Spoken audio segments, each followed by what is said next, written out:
Good evening, good morning, good afternoon. This is John with 20's on the 20's, and today we have our guest host here, Ian. Welcome. Hi, How you doing? I'm doing pretty good. How about yourself? Oh, every day's a good day, brother. Glad to hear that. So tell us a little bit about yourself. Where you from? I originally grew up in Andover, and then spent a little bit of time over in Wisconsin, and now I moved back here a little north of the cities. Which one did you like better, Minnesota or Wisconsin? Absolutely Minnesota. Why Not is even that? close. Well, because I lived here most of my life, so Oh, okay. everything I know is here. It's nothing against Wisconsin, Mm. just that's what I'm familiar with. What brought you to Wisconsin? It was when I still lived with my parents, so moved to a small town because they wanted to get away from people right at the age where I really wanted to not get away from people. Yeah. So, yeah. Oh, jeez. Must have been rough, man. Yeah, I spent a lot of money on gas. How old were you? I was 18. 18? Yeah. At least they let you get to, like, adulthood, you know? Right. Oh, it would have been way worse if I was like 16. That would have been rough. That would have been real rough. Yeah. What do you do for work, man? So I sell cars at Okay. Maury's Brooklyn Park Subaru. So shout out if you need a car. I got you, buddy. Subaru and Chevy. Some good brands. Yeah, absolutely. Yeah. Neither in my top list of reliable cars, but if you want one, hit them up. He says that driving a BMW, so take it with a grain Oh, of yeah. salt. Absolutely. And that thing, I knew it was going to be a money pit. It's a chore I gladly accept for that car. But Toyotas, bulletproof. Unstoppable. Heater and keys, baby. No accessories, but they'll get you from A to B every day. Old gas, no brakes. Promise you will blow the bass in your speaker, though. That Absolutely. the sub is Yeah, no, it's you're gone. not paying for anything inside of the car. You're paying to get from point A to point B reliably. oil changes are optional. Yeah, seriously. Just top her off every now and again. You'll be all right. So you sell cars. Are you a car? Would you consider yourself a car enthusiast? Yeah, I would say I'm not the most car crazy guy out there, but I definitely enjoy them for sure. What's your dream car? I want an Aston Martin. They're cool. They look cool. Are they the best? Probably not, but they look cool, sound cool, and you get to pretend to be James Bond. So That's fair. yeah, Has a classy element. absolutely. So Any color choices? Like that gray silver. you gotta go with the classic classic. Aston Silver. Yup. Yeah, that's the only car that I'd prefer in silver, I think. I did see a matte dark gray though. That was pretty awesome. I don't know if the maintenance would kill you. It probably would kill you because you have to service it somewhere exotic, somewhere probably. I don't know. Yeah, I don't even know where you would service that. I guess Maury's does have an Aston Martin, Oh, but I don't know if they can do the maintenance there because I've seen the facility and it's small. yeah. They probably have like two specialized mechanics, and the rest just do oil changes. Probably it's like $600 an hour. Yeah, I know. Yeah, it probably is pretty damn expensive. Um, what's your mid-level car? Like, what car do you want to own realistically by 65? Um, I well, I'd get like an M3, like a newish M3. I think that'd be pretty sweet with the manual. It'd be a nice. 2021s look pretty cool. They do. Yeah. So you're more of a sedan guy than coupe. Um, Generally, yes. Unless I was gonna get a convertible. I think coupes are kind of overrated. If you're gonna get a coupe, get a convertible. Otherwise, four doors. That's fair. It does have the element of feeling bigger, though, if you're in the front seats. Because you got longer doors. It's true. I haven't actually driven a whole lot of coupes. I've only driven maybe one or two. Going off assumption here, are we? Well, I mean, absolutely. Yeah. We're extrapolating based off of known data points. Yeah, that's fair. Um, how do you like selling cars, man? I mean, it's fun, but it is December and it is right in the middle of COVID-19, so there have been better times. Yeah, that's fair. At least you sell an all-wheel drive specialty brand in wintertime in Minnesota. That's true. That has to be kind of nice, no? Oh, it's a really good selling point. When Yeah. people are like, "Hey, why should I buy this vehicle instead of, competitor vehicle?" This one's all-wheel drive, and you couldn't get it stuck if you tried. Yeah, that's pretty fair. Yeah. Even my WRX, when they delivered it with summer wheels in the middle of December. Great car. They are a lot of fun. Yeah. You know they're like number 1 for a ticket and number 4 for most DUIs. Really, that high on the DUIs? Yeah. You know what the number one highest DUI vehicle is? Ram 2500. Ram 2500. Yeah, yup. The heavy duty HD. Where's the Dodge Dakota? You Yeah. know they got that big center console in the MIDI to fit all their PBRs. You know, I was looking at that list and I was like, where's the Ford at on here? Other than, I guess, the Ranger, but Of course, it's the Ranger. yeah, That would next be. to the Dakota. Yeah. I didn't realize the WRX was so high on that list, though. Yeah. I had a kid, he came in, his parents were just going to buy him a vehicle. They were like, yeah, our budget's 40 grand. I'm like, cool, test drive this WRX. He's 18 years old, he'll love it, right? And the mom's like, I don't know, let's see what insurance is. And I immediately knew I was fucked. Oh, game over. You're It's not over. getting that sale. So what'd they end up buying? Nothing from us. Yeah, they probably took him and got like a Corolla. Corolla Sport hatch, baby. Yeah. 140 horsepower. Did the Chevy S10 make it on that list?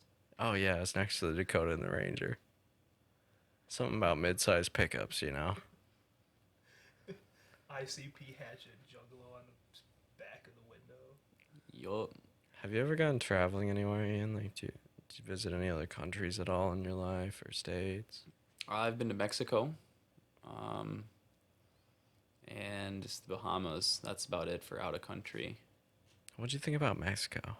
Mexico was great. I went to Puerto Vallarta, and it was okay. absolutely beautiful. Rainforests are cool. I went zip lining through.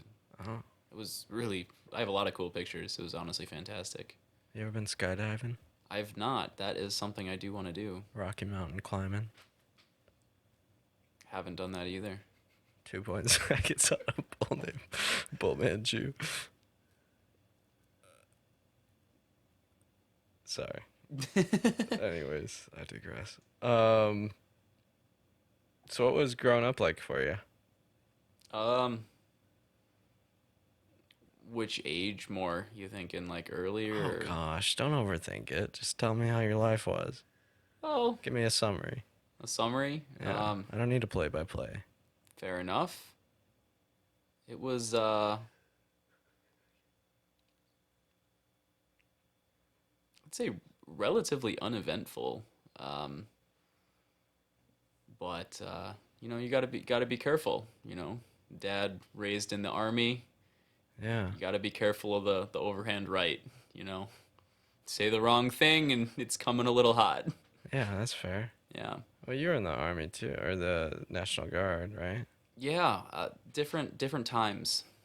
Why did you join the National Guard? What was your reasoning there? It was an experience I wanted to have. I did feel as though there's some level of, duty. It's not a super big commitment, and I felt that because I was able to do it, I should at least give it a try. And I'd always had some level of interest in the military, and I figured that would be a good, dip your feet in the water without having to dive in at the deep end. When the riots were happening in Minneapolis, were you on call? Absolutely. It was not a great time. Did you guys get dispersed out there? Yeah, absolutely. Front lines. What were you doing? Just sitting there? Yeah, pretty much you just stand in a line and you just stand there and get yelled at mostly. Oh. By the people? Yeah. by the people.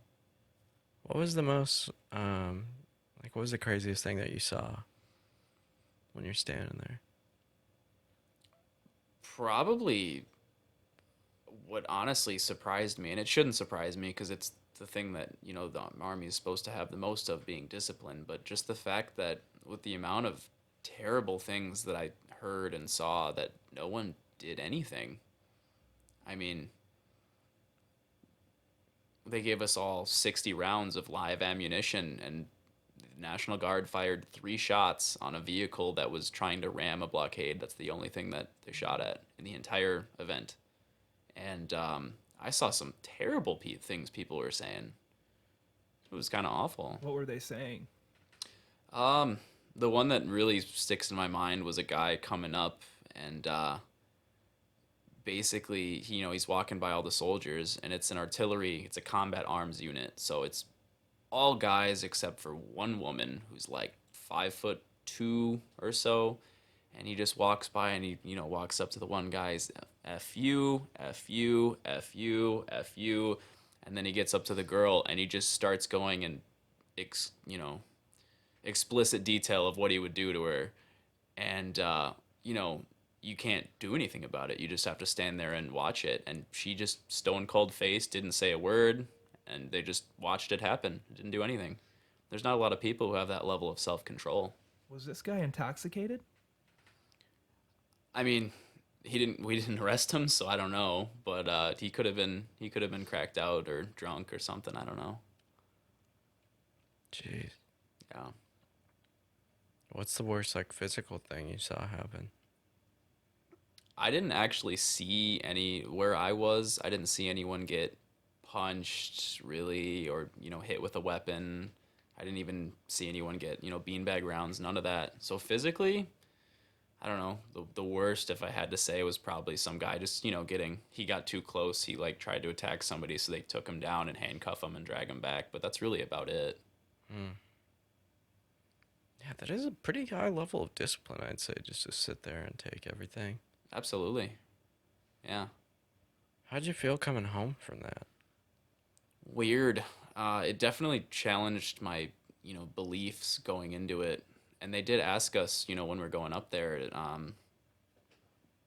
our commander gave us a brief, and, she was like, hey, if you guys have any, reservations going into this, you should tell us now. We'll find someone to replace you, but we can't have people out there who aren't, gonna follow orders. So if you have a problem with what we're doing, say something now.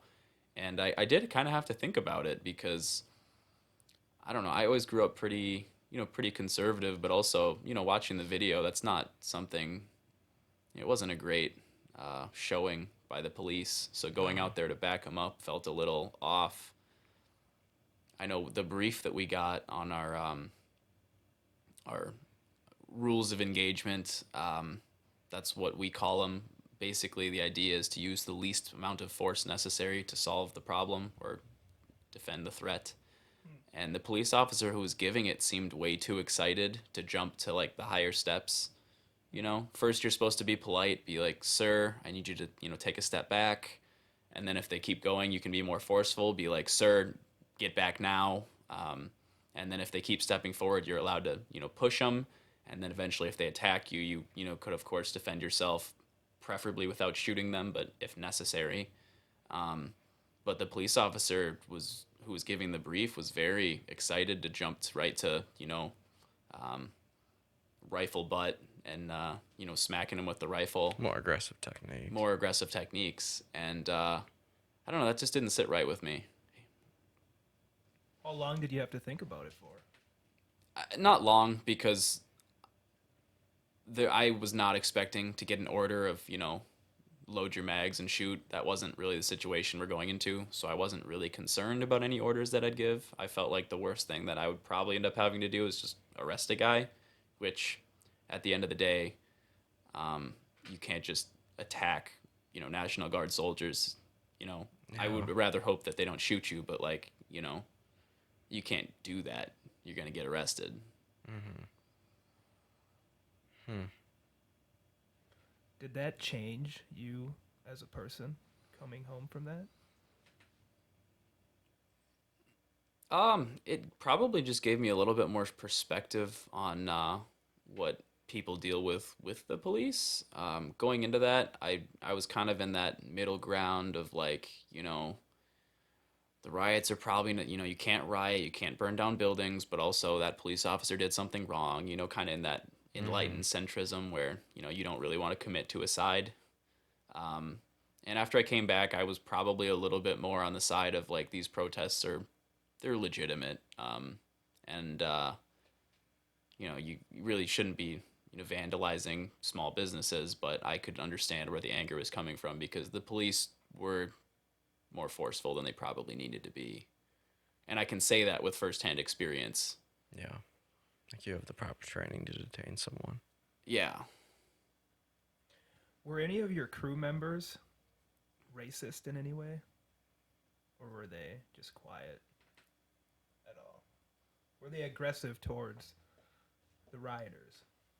Um, there's definitely, of course, in the military there are people who are racist. There's people everywhere who are racist. Yeah. It exists in Um, everyday like every exactly. aspect of life. There were a couple who were openly racist, but not aggressively so. They would make comments in front of other people, but when push came to shove, they weren't doing it out on the front lines. No Mm-hmm. one in the line was saying vulgar things because of race or color. That wasn't a thing. You would get um, harshly punished for doing that.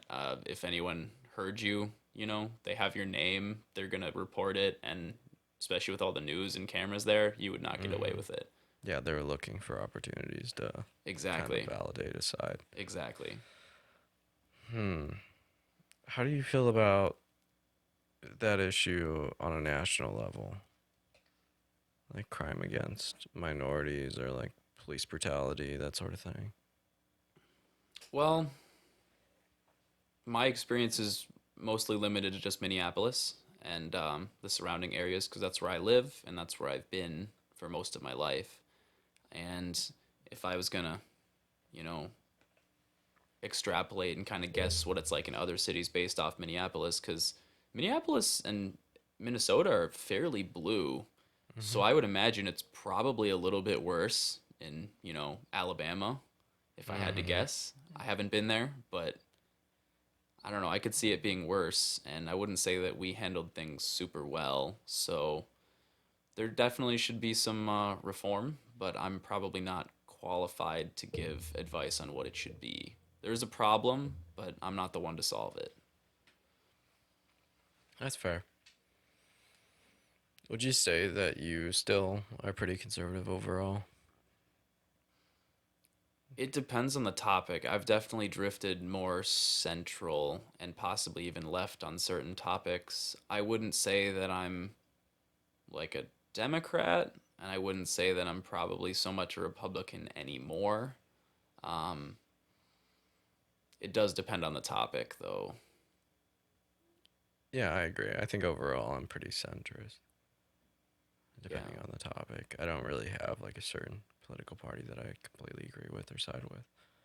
Yeah, I'm with that. And I think that that's a pretty common position, especially in today's day and age. Most of the people that I've talked to about the election, they were usually either like, well, I voted for Biden because I couldn't vote for Trump, or I voted for Trump because I couldn't vote for Biden.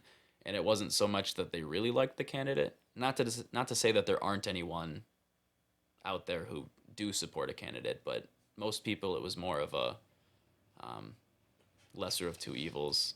Mm-hmm. Just came to moral standpoint, Exactly. which is kind of great. Oh my gosh, I don't know.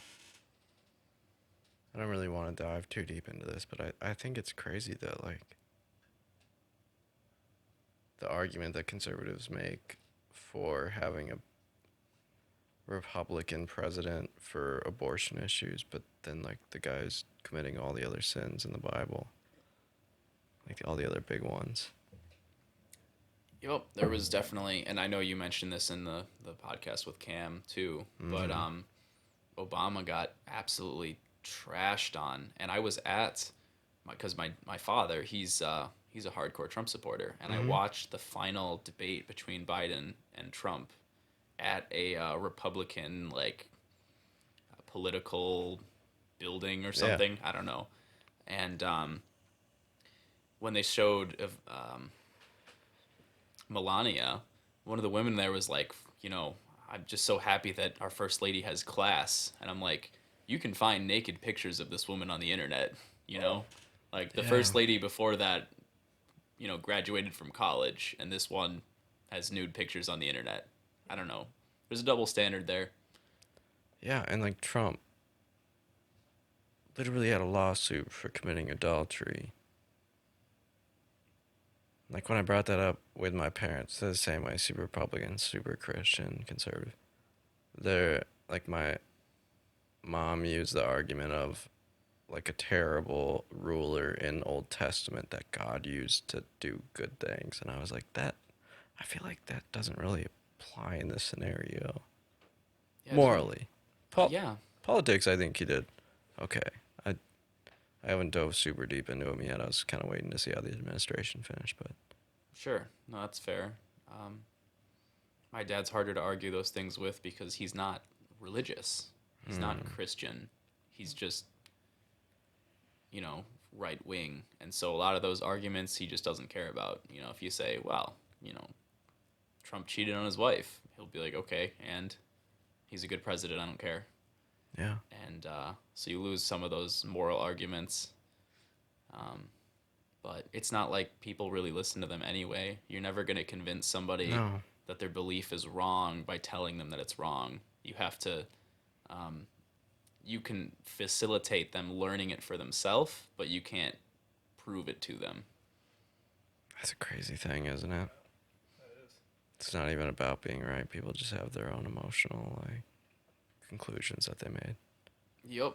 People will implicitly in their brain avoid information that would show them to be wrong because they don't want to see it. How do you feel about lobbying in the U.S.? It has its pros and cons. Right now, I think there's definitely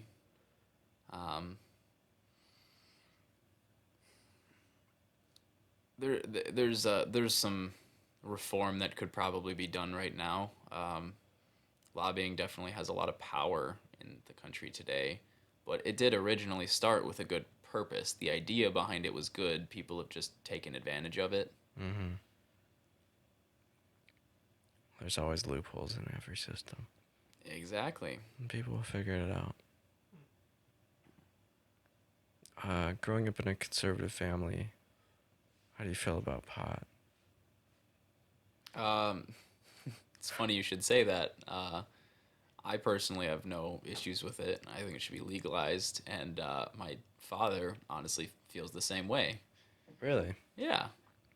I feel like that just kind of comes back to the Christian standpoint of Republicans. Yup. But alcohol's okay. It seems a little double standard. No, but Jesus made wine. He didn't make weed. Yeah. Please. If Jesus wanted you to smoke, he would have turned his hair into weed. yeah.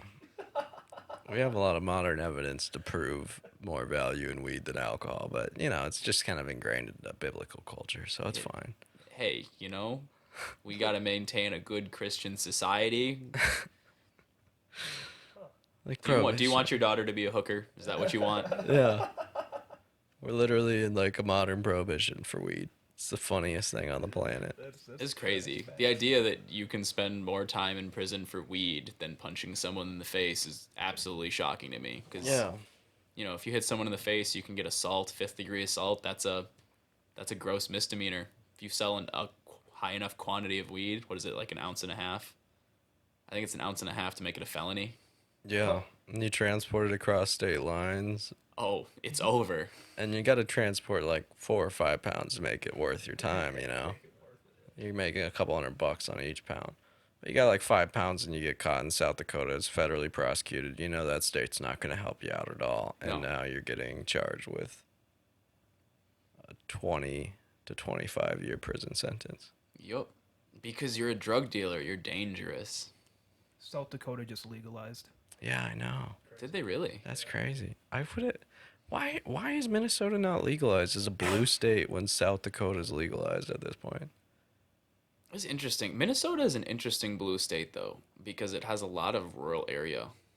Yeah, we're mostly DFL still. Hmm. DFL legacy in Minnesota.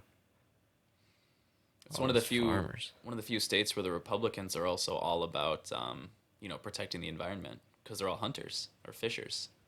That's also true. Yeah.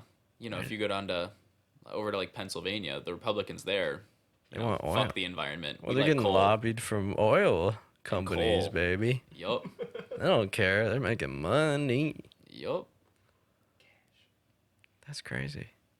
It does totally depend on the area, but like even some of the Iron Range senators, they're for like fracking and stuff because you know Right. that's like their home cities and their home counties, and everybody's broke up there because they just now are getting internet. Yeah.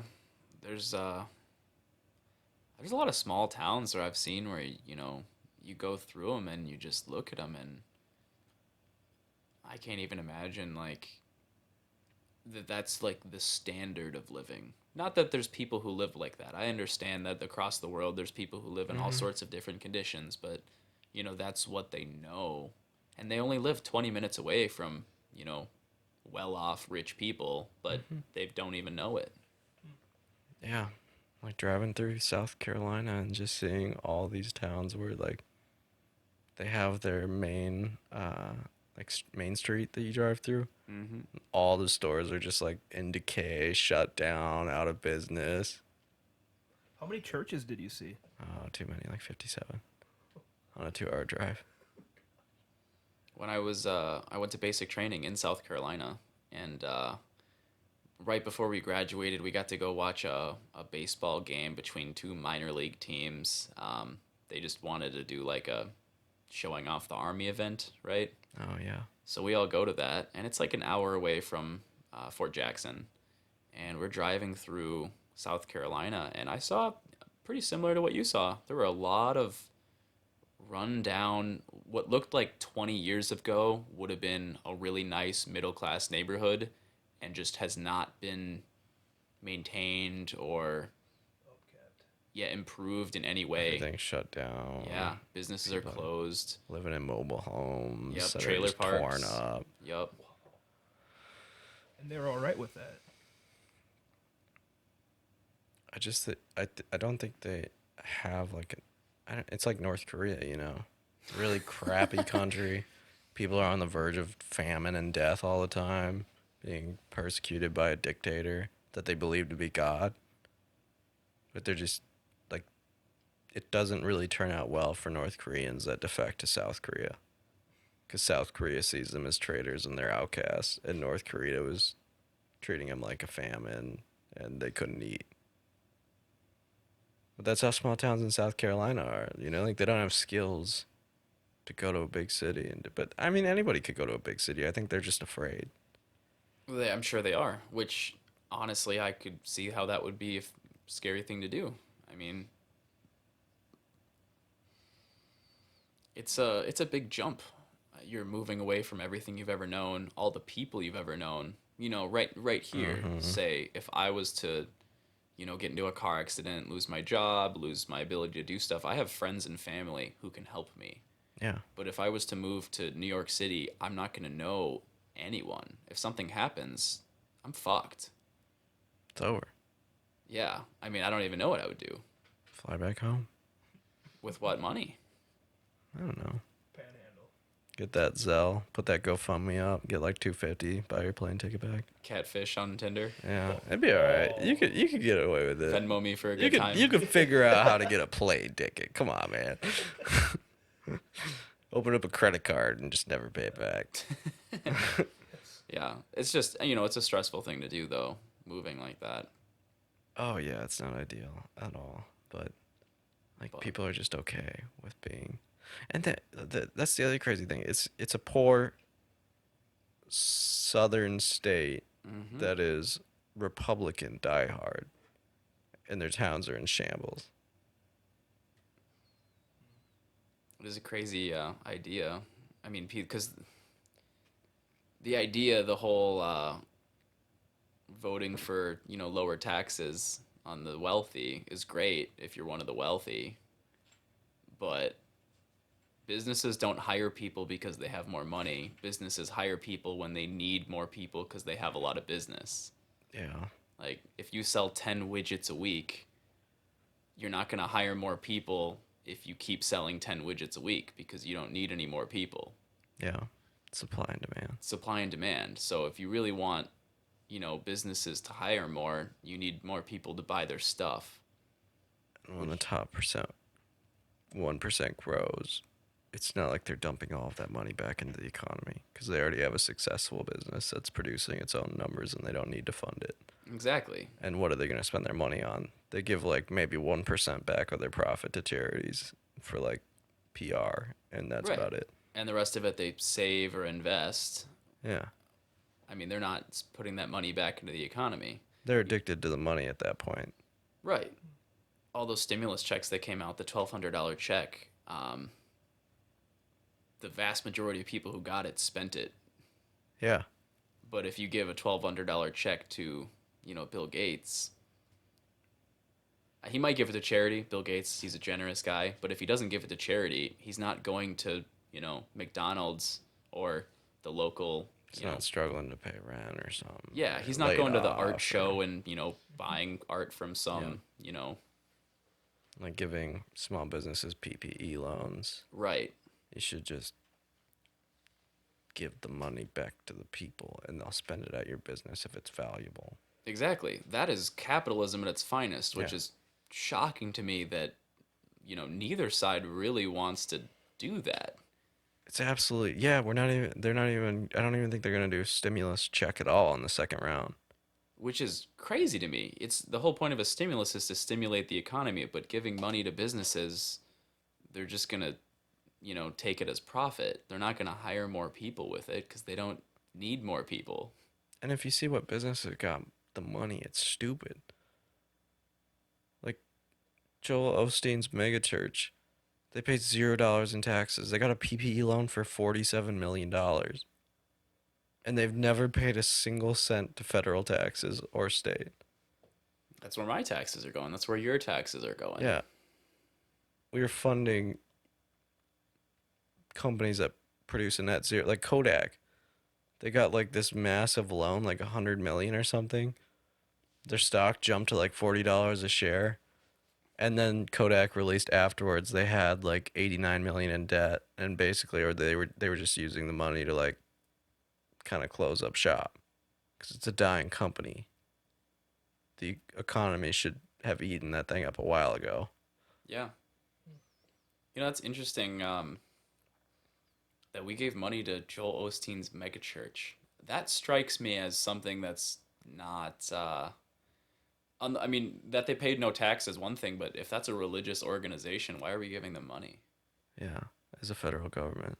That strikes me as, the kind of separation of church and state. I don't know. Yeah. Seems a little iffy to me. I'd have to look more into that, though. I'm not really. I'd be curious if they lobby at all. Oh, I'm certain that they do. You know what's interesting? I was thinking about how pissed off I was because we have one internet company in our area, Comcast, and how much Comcast has screwed me over the past couple of years. And I started pulling lobbying records. They give the same amount of money almost within like a couple $100,000 to both parties. And that's why we only have one Comcast, our internet company in our area. We have no options. How's that for capitalism? Yeah. Like your monopoly? We have antitrust laws, and we just sued Facebook for trying to monopolize and anti-competitive laws, like because they're buying out all the businesses. They're trying to kick them out of the market. And then at the same time, we have one internet service provider in our community, and they changed I went from unlimited data to a cap data plan in the middle of my service contract, and they emailed my Comcast email instead of my real one, or didn't notify me by mail at all. And then they tried to add on $275 in overage fees for 1 month. And I hope you, sat on hold for an hour and a half to finally You know, It took me 8 hours of beating these guys up to get my money back. that sounds like Comcast. They totally made it almost impossible to get my money back. And then I was still on the data plan, and I had to buy unlimited data for $50 more a month. It doubled my internet bill. Mid-contract. How does that work? I mean, I don't even want to say how do they get away with it because I know it's Comcast. They do what they want. They But lobby. Yeah, it's stupid. Ah, it fires me up thinking about that. And neither side's doing a damn thing. Grinds my gears. Grinds my gear. Keeps me up at night. well, they got rid of the net neutrality. Yeah, I know, How do which you was a feel about that? great thing. Like, okay, I remember that. like there's politics that I don't agree with on Democrats, but also a decent amount of the stuff that they're doing is helping consumers. It's helping every people. Like net neutrality, great thing. You can't slow my data speed down because I'm doing certain activities. I had to argue with my dad about that one because Trump was against it. So my father, of course, was automatically against it without even looking into what it was. And I had to explain it to him just on the really like basic level of net neutrality is setting a fair playing field. That's capitalism at its finest. If you don't have net neutrality, then you have, monopoly. Yeah, Then you have one company deciding who gets to have a business and who doesn't yeah. on, internet lines that we helped pay for. The government paid for them. We subsidized. Yeah, we just passed a bill in Minnesota. This was a year ago when 5G was rolling out. Instead of like funding 5G, which could be as fast as residential with full deployment or faster, and would reach rural areas at much less cost because we already have the the cell towers established. They pushed $60 million in funding for Comcast to roll out internet lines into rural areas. Lobbying. They paid for Comcast to monopolize an area. And then they ban net neutrality so Comcast can then use that monopoly to decide who gets to do what. Or change service contracts mid-year and Or do charge that people too. more money. Like, oh gosh, that just fires me up. Could you imagine if the gas company did that? Yeah, The riots that would come out. and here's the thing. They're just like, you can't turn your house more than 65 degrees or we'll cut off your line. And you're just like, what? That's the thing. Like they treat Excel Energy and Comcast, or not Comcast, Centerpoint Energy. They treat them as not-for-profit businesses in the state of Minnesota. Right. So they have established prices. They can't increase these prices. And here I have my internet company jacking my rate $30 a month whenever they feel like it. Like it's stupid. Come on. It's as essential as my internet or as my gas line is at this point. Like we're in the middle of a plague. Yeah, I think they should have Internet Act probably more as a utility. Yeah, seriously, at this point it's necessary. I have to work from home because we're in a plague. And now I'm using more data and now I'm getting charged more money. When it costs the data provider the same amount of money for it doesn't cost them anything for me using their bandwidth. Do you think the plague boomed the tech companies? Oh, absolutely. Look at Zoom. It was non-existent. I didn't even know what Zoom was I in never heard of January. it. I'm surprised. Whatever happened to Skype? Why did everyone switch to Zoom? Why didn't they use Wow, Skype? that's true. I have no idea. We have Skype on our computers and my company invested in Yeah. Zoom. Skype is always such I mean, that used to be like a household name, Yeah, you that know? was When you huge. wanted to talk to somebody who's in another state, like, yeah, just Skype them. And now Skype is gone. What the hell? Or even like Discord. Like Discord, you can video chat with people. Same platform as Zoom, it's free. Yeah. And everybody's using Zoom. How did they Why? even, like, how did they, How'd they get the brand recognition? yeah, I don't understand how that spread so fast. Like, That's it's crazy. marginally better than either of the other clients that are already out there. I mean, I haven't used enough to know. I mean, I feel like it's adequate. I haven't had any problems with Zoom, Yeah, but I haven't had any problems with Discord either. yeah. A lot of people already use Discord. I would think that if you already use Discord and then somebody's like, hey, we want to have a meeting. Oh, let's use Discord. Yeah, it's free. It's free. You don't have Just to pay sign money. up. Yeah. Our company paid like $3.4 billion for Zoom. Wow. It's nuts. Do you think that stock boomed? Oh, it like Who owns Zoom? a Chinese immigrant in California, like San Fran area. It's really interesting. I don't know. I hadn't thought about that until you brought it up. That's actually really interesting. I might have to look into that now. Yeah, I don't know. It's some sketchy stuff. China is really good at getting their technology to the U.S. I'll give them that.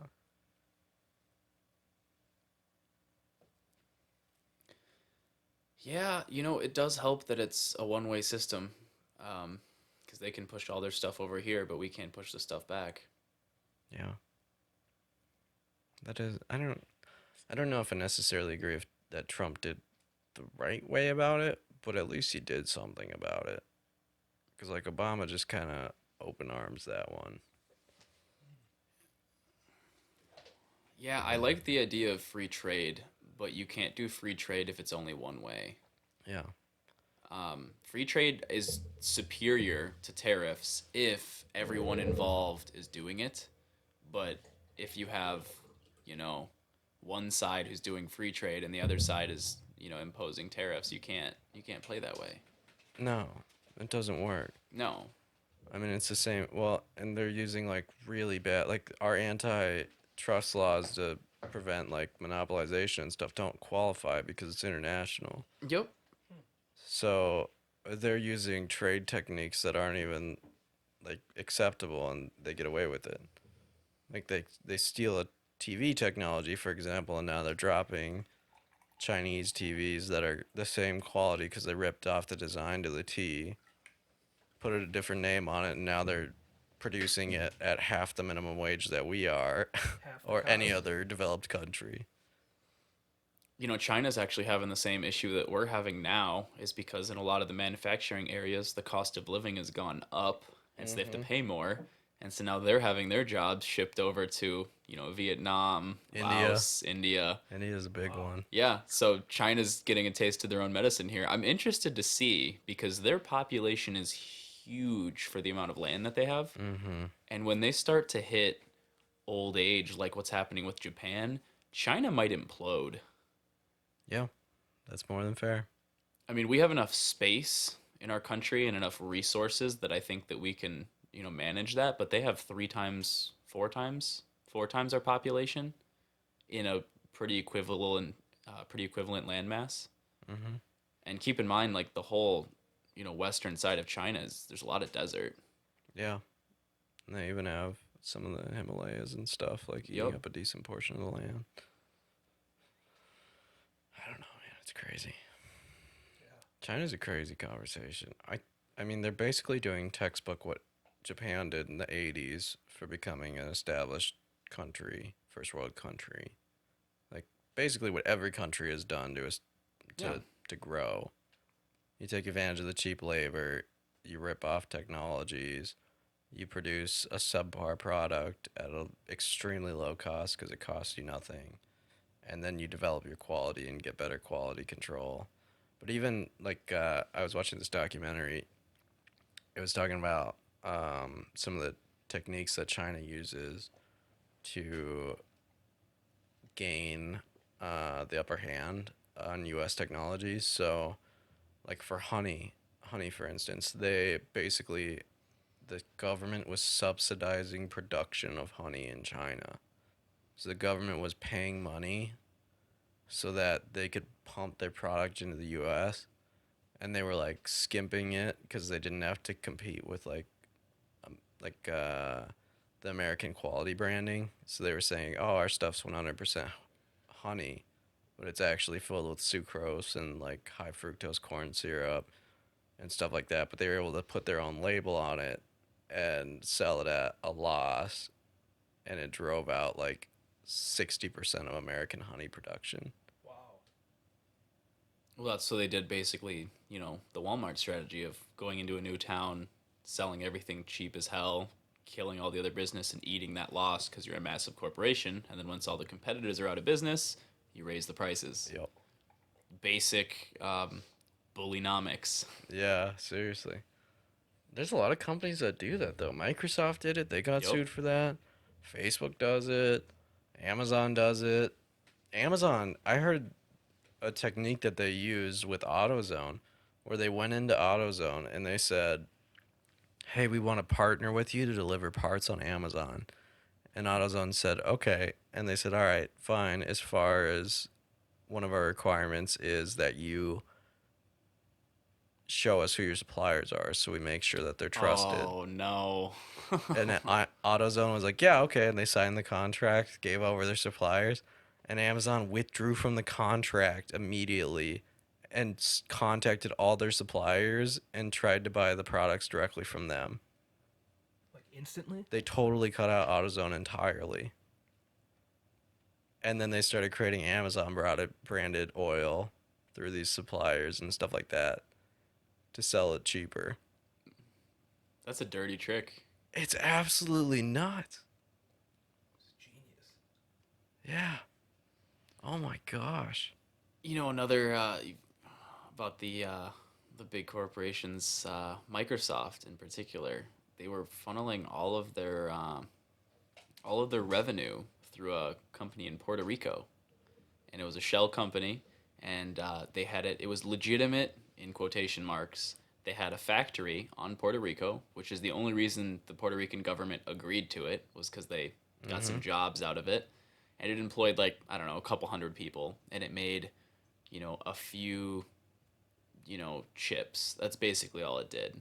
Yeah. And Microsoft, to avoid paying a bunch of taxes, sold all their IP, all their intellectual property. They sold it to the shell company for a stupidly low price. But because no one had ever sold all their intellectual property, no one could decide what a fair price actually was. And so, it's totally defrauding the government to avoid paying taxes, but they got away with it because the IRS didn't have the manpower or basically didn't have the teeth to fight the company. Yeah. Microsoft could afford to employ more lawyers and better lawyers than the IRS could. So they lost in court. Hold out for so long. Yeah. Just delaying and it's costing the federal government money too because they're employing the lawyers or Yep. they're employing the judges, the lawyers, the whole shebang. Yeah, it's a crazy incident, and so when you look at the IRS now, people are always like, well, why don't they go after the corporations? Because they'll lose. Yeah. They can't. That seems to be, which is odd to me, because it seems like one of the easiest ways you could increase income for the federal government without increasing taxes is to just put more money into the IRS. But I feel like that wouldn't be very popular with your constituents. It's crazy, man. Neither side gets it right either, but they don't have to because there's no competition. No competition. The freaking liberals and Democrats. It's a duopoly. I was reading this thing about how they don't care about their actual supporters. They create ideas that might get swing voters. It's Sounds like about being right. married to an insurance company, Like, you always shop around. Each company will go through their bad seasons and their growth seasons where they're trying to gain, and they take massive losses so they can gain market share. It is interesting the way they do that because the way our system's set up with the primary is the type of person that would win a general election would be somebody who is just to the left or just to the right of center. Because then you're going to get all the right-leaning voters because you're better than the alternative.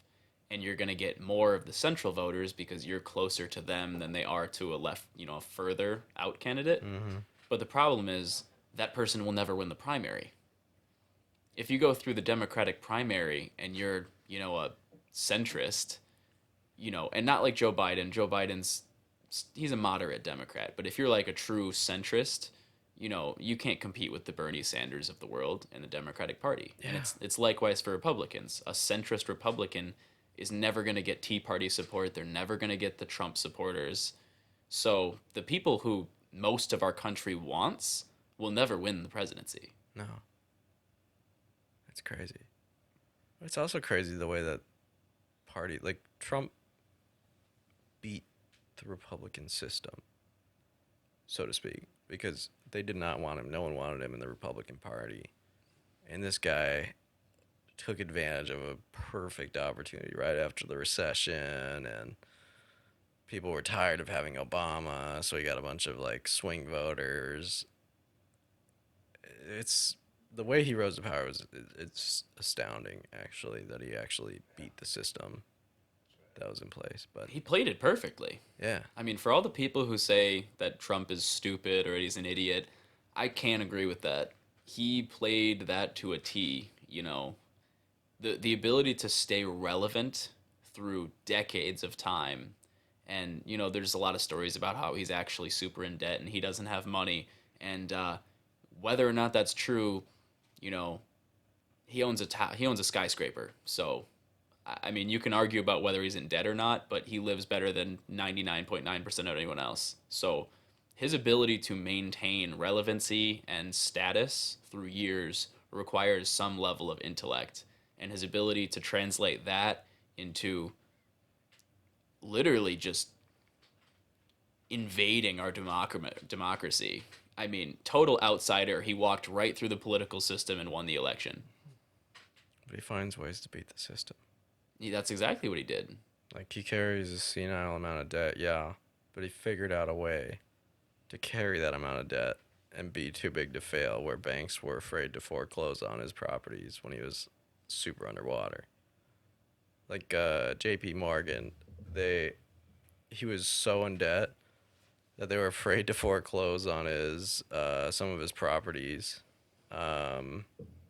So they set him on an allowance of $500,000 a month in the 80s because they needed the guy to maintain his reputation until his projects could get back over water, basically. It is crazy, you know, because that is the idea where if you owe the bank, you know, $100,000, you have a problem. But if you owe the bank $100 million, the bank has a problem. Yep. Yeah, it's absolutely nuts how he did it. I mean, I'd consider it the same way as Amazon being able to pay $0 in federal taxes. Like, it's just a way to beat the system. He won at the end of the day. Right. And I know there's a lot of people out there who want to be like, well, you know, he should do the right thing. And I think that's naive. It's never going to happen. If you want him to pay more taxes, you need to change the tax system. Yeah. If you want Amazon to pay taxes, you need to change the tax system. You can't expect them to do the right thing because it's not in their best interest. Mm-hmm. They're never going to do that, you know? Yeah. People naturally act towards their best interest if they know how to. That's nuts, man. I also think it's obscene how senators were able to get insider information about coronavirus and switch their portfolios before the news broke. Honestly, that doesn't surprise me in the slightest. It just seems so obvious.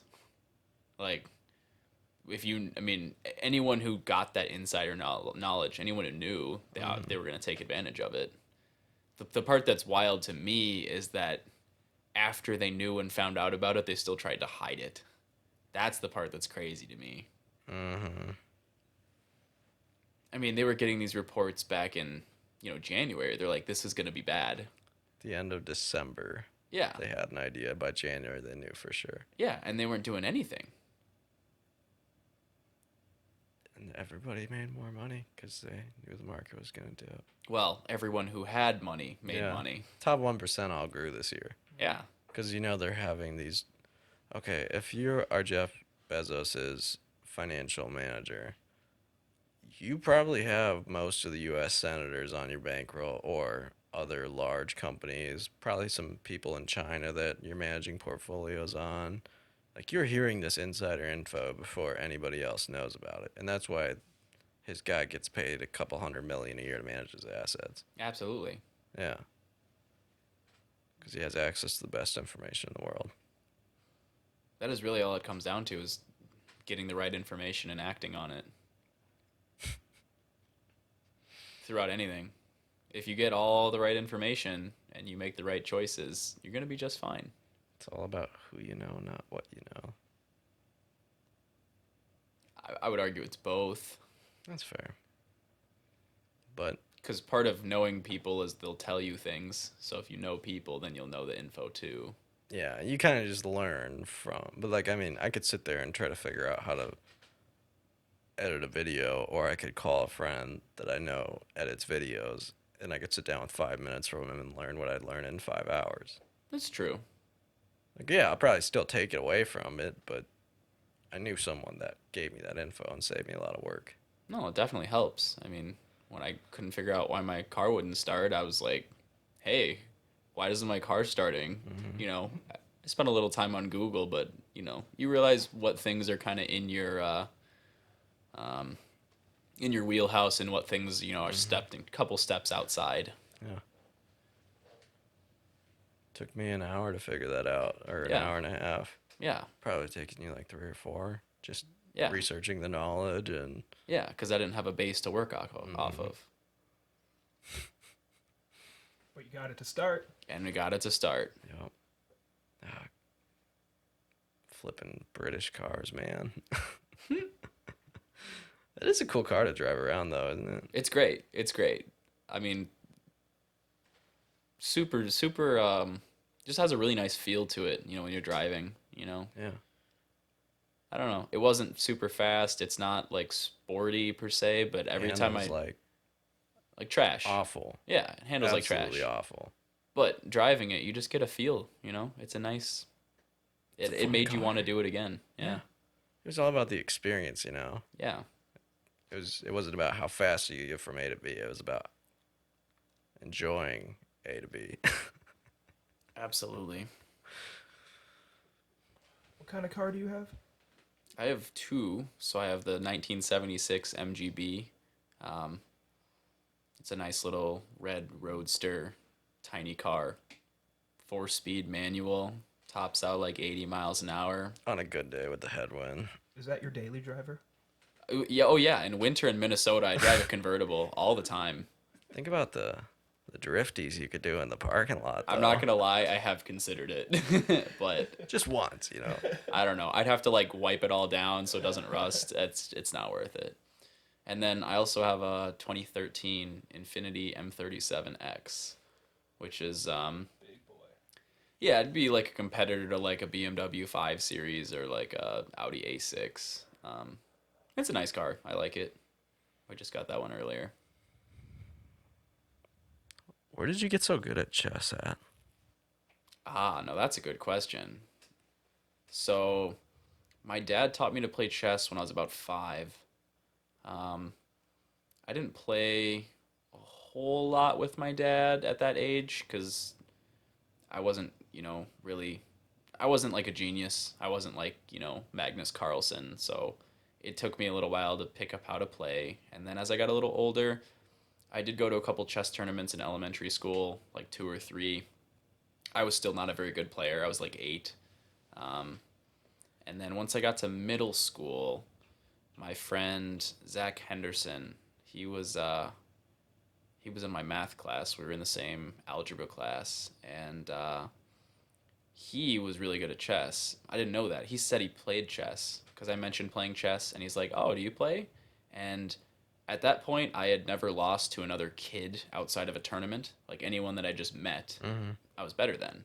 And I played him, and he absolutely schooled me. And I was like, "Who taught you to play chess?" And his dad was the chess coach at the high school team. So I played with him a lot. I joined the chess club, played a few tournaments, and that's kind of where we ended up here. I was probably the third best in the high school team for my years of play. Not bad. Yeah, Zach was definitely the best. He has a case of like 60 or 70 trophies from tournaments that he won. He's so good. It's all about who you know, not what you know. Yup. Who you know. That's nuts. Yeah. You guys watched the Queen's Gambit? I have not seen it yet. Yeah, I just finished it earlier today, and highly recommend. It's worth it. Highly recommend. Have you heard of the Netflix effect? I have not. The game of chess has gone up like 60% because of that show. That makes perfect sense to me because after I started watching it, I started playing again. Totally true. What would you say is your biggest regret in life? Um, Probably I got into before I joined the National Guard, I got invited to be a part of the Navy nuclear reactor program, where you're an engineer or a tech for the nuclear reactors on aircraft carriers or nuclear submarines. And I signed up to join, and because you're working on nuclear reactors, you have to get a top secret clearance. Yep. And so I was waiting on that because apparently, for whatever reason, they were really backed up. This was 2017, and I signed the paperwork in like, March. And we got all the way to maybe October or so. And my ship date was supposed to be October 26th. And um, they were like, no, your security clearance hasn't come yet. We're pushing you back. So they pushed me back to November. And at the time, I was seeing a girl who I really liked. And it was, kind of difficult to deal with that. And so they pushed the date back again up to November. November approaches. They push it back again to December. December comes. Then they push it back to April. And at this point, I called the recruiter and I was like, hey, this is bullshit. Like, I've been waiting here a year. You guys aren't telling me anything. You're not telling me there's a process. I'm missing out on years. I could be, doing something else. I could be in school right now. I could be, doing a variety of things. And they were just kind of like, jerking me along. And then they were like, oh, we're sorry, blah, blah, blah. But they didn't give me anything. So, I called them and I was like, all right, I'm not doing it. I'm done. And they decided, then after I decided I was done and I unsigned all the paperwork and I got out of it, then I got a call and they're like, hey, we got a spot for you. We could get you in a week. And then I was really pissed and I basically blacklisted them. I blocked all the recruiters' numbers. I was really pissed. All the time I was asking for them to, do something, help me out, and nothing. And then finally, as soon as I decide not to do it, then they want to put the work in. That really bothered me. So I went back to the National Guard recruiters. And since I already had all the entrance exams done, it was really easy, in and out. But so I do regret going through that whole process with the Navy. I killed a lot of time, and it was one of the significant contributors to why that relationship didn't work out. So a lot of downsides to that. Basically zero upside. Do you wish that you would have stayed in the program at all? So if I had done that, I would still be there right now. So I would not be sitting here talking to you. So there's that. There's a lot of people I would not have met. There's a lot of friends I wouldn't have because it's active duty in the Navy. So I would have gone down to Virginia, Norfolk, and the schooling, it's like 18 months or 24 months or something like that. And you do get a lot of valuable schooling. And when you're out, you are qualified to be a reactor tech and you can make like 150 grand a year. But from what I was told by people who've done the program, they treat you like trash on the ship. When you're underway, you're working like 100-hour weeks consistently. Yeah, I have a friend in that program. I haven't been able to follow up with him since he finished, but You should ask him how that went. From what I've heard, they have you working horrible hours. they gave him like a 25 grand sign-on bonus though. Mine was gonna be 20 if I did it, but I got 20 in the National Guard anyway. So That's a good deal though. yeah, absolutely. Actually, in March here, I'm gonna get another 5. So Nice VA benefits too. as soon as this housing market crashes again, You're gonna get that nice VA loan, 0 money down. I'm jealous. That's really great. They do have really good programs there. The basic just kills it for me, man. I have to put my life on hold for 3 months. Yeah, it's true. But there's value to be had in basic training, I will say. That's fair. I mean, if I was 18 or 19, yeah, sure. Why not? You would see. I could only imagine going to basic now after having like the experience already. You know, the people who go in at 18, it's hard for them. But most of the people who go in at like 25 or so, or we actually had a guy who was 32, and it's easy for them. Like they don't have any problems because they just have a little bit more life experience. They've dealt with struggles before, you know. That's really interesting. Yeah. What percentage of your class was like minority, would you say? Oh,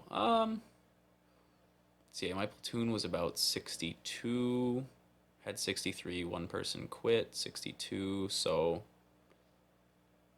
probably about 40%, I would say. Really? Yeah. If you include all minorities. Yeah. It was mostly African American and Latino. There was 1 or 2 Asian people. What do you think it was like for those African American guys in Minneapolis on deployment? I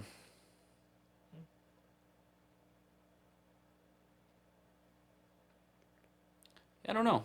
The only African American I have in my squad of like 12 people, there's only one. His name is Dom, but he's like an African immigrant. You know, he didn't grow up. Oh. Yeah, he didn't grow up like street African American. He grew up like in Africa.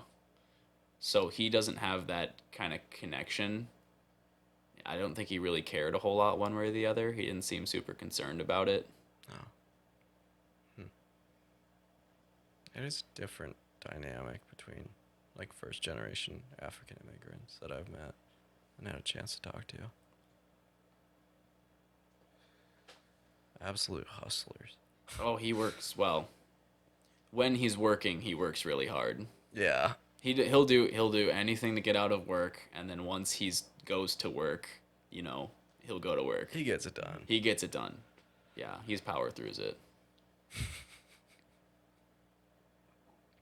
What's probably the most interesting thing about you that people don't know? Oh man, that people don't know. I don't know if there's a whole lot about me that people don't really know. I'd like to think I'm fairly open. Well, the chess thing I feel like was a good one, but Yeah, but you did I kind kind of. of already stole that one. I don't know.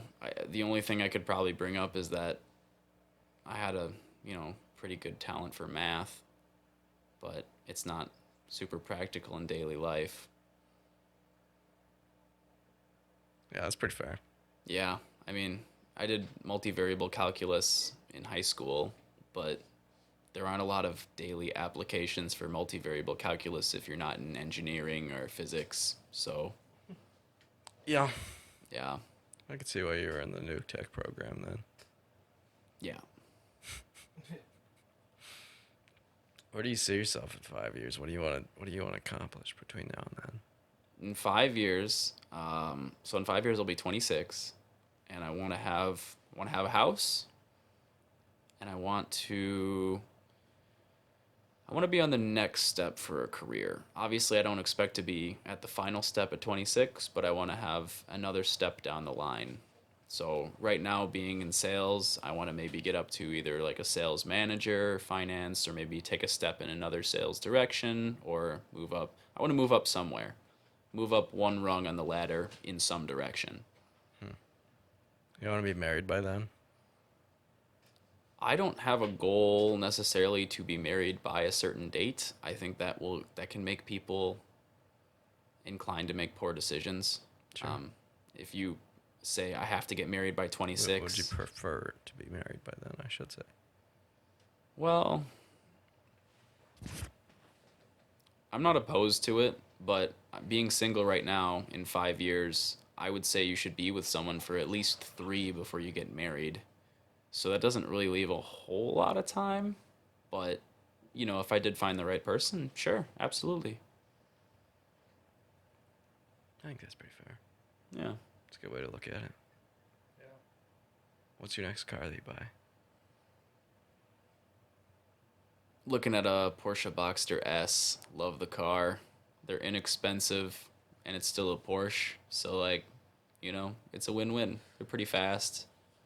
But all the reviews that I've read and talking to people who've driven them, I haven't found anyone who doesn't like how they drive. They drive. It's like as close as you can get to a. What's that? The British car.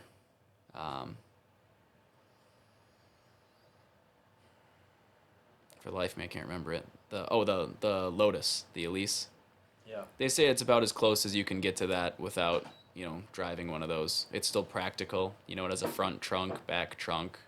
Mm-hmm. Just seems like a solid, weekend driver. You just drive your little Infinity during the week, or? Honestly, I'd probably drive that one pretty much just during the winter, and then drive the Porsche during the summer, unless it's raining. And even if it's raining, it does have the automatic top, Yeah. so like, That'll be all right. yeah. That'd be good. I really like cars and having cars, but I need a bigger garage at this point. Yeah. Yeah, you have too many. I do. I think I'll probably keep that 99 Mazda around, the truck, Yeah. until if it dies, I'll get a new truck. I want a Ford Bronco Sport, bro. Jeez. Those things are pretty cool, though. They just, I don't know. It's nostalgia, bro. Like the 80s ones are super cool, 70s. I mean, obviously I wouldn't get one of those as a daily, but a weekender, but Why not? oh, car won't start again. You said you dailied the MG for a while. Yeah. That was fun. I'm sure. Didn't really get me to work very fast, but it was I mean, I was just happy when I got to work, I mean, the other thing is, if you go on the interstate, you're going to be sitting at pretty close to the red line for the Yeah. entire time, and it's probably Yeah. not great for the engine. Nah, it's Italian tune-up. That's what they call it. Yeah, sure. Because the problem was people that were buying Ferraris weren't driving them hard enough. So the Right. carbon was building up. So I'm just blowing out the carbon, man. Yeah, it's not a Ferrari. It's the same continent. Opposite sides, but yeah, we'll go with that. We'll go with it. Have you ever seen the Caterham, the 7? Uh, No? I was looking at getting one of those. Those things look pretty sweet. what is it? So, you'll have to look this up after the podcast, but pretty much it's like if you look at those really old school hot rods, like 30s or 40s, Yeah. yeah, it's like one of those, but with a modern engine and suspension and transmission. Oh. So it looks old, and because it's like that, it's super light. The things weigh less than 2,000 pounds. Yeah. But they'll put in 300 horsepower engine, so they fly really fast. And because there's not a whole lot of features, it's like a really good direct connection to the road when you're driving it. Yeah.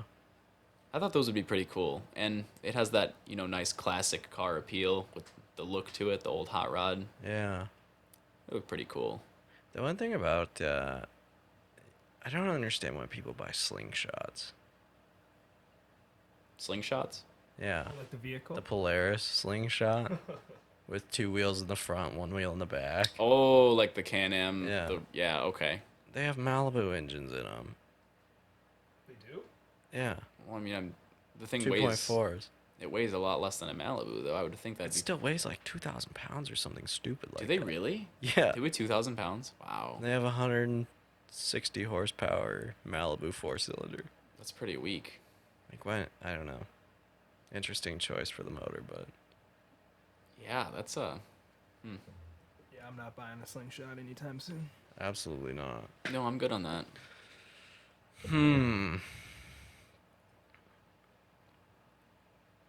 I think we pretty much covered everything. Any questions you wanted to ask or talk about, or that wasn't discussed? I think that's a pretty good discussion for now. I mean, there's always more topics we can discuss, Yeah. another time. But We kind of bounced all over the spectrum on this. I think it was We really did. productive. Yeah. yeah, All right, let's close it out with the final question. What's your favorite sandwich? so probably gonna have to go with the Quiznos Steakhouse beef dip. Steakhouse beef. What is on this sandwich? So it's like a beef dip. You have your roast beef, some cheese, and then it's got some peppers and some onions, and then you dip it in au jus. Where's the closest Quiznos? I believe it's like maybe like Shoreview. It's like if you take 35W up north past Highway 10. Jeez, that sounds like a journey. I thought there's one in Roseville. Is there? Yeah. I'll have to look into that because that's only 20 minutes away. I might have to go down there. I got it on the way to Duluth last time I went, but it was like 25 minutes from my house. Quiznos is legendary. Yeah, Good Quiznos choice. Quiznos Good is choice. fantastic. It's really a shame that they lost to Subway in the sub war because Subway's fine and Quiznos is actually pretty good. Subway's is like the McDonald's Yeah, of sandwiches. Quiznos is like Five Guys. It was made by a bunch of dentists that were trying to avoid paying taxes, so they started a sandwich company called Subway. Are you serious? Yeah. Tax evasion. Tax evasion. That could be really the theme for this episode. Yeah. Yeah. Well, it was great having you on, man. I appreciate you coming out, and I appreciate you having me. Thanks this for conversation has been a blast. it. Always is. Yeah. Until next time, thanks for tuning in, guys. Live, laugh, prosper.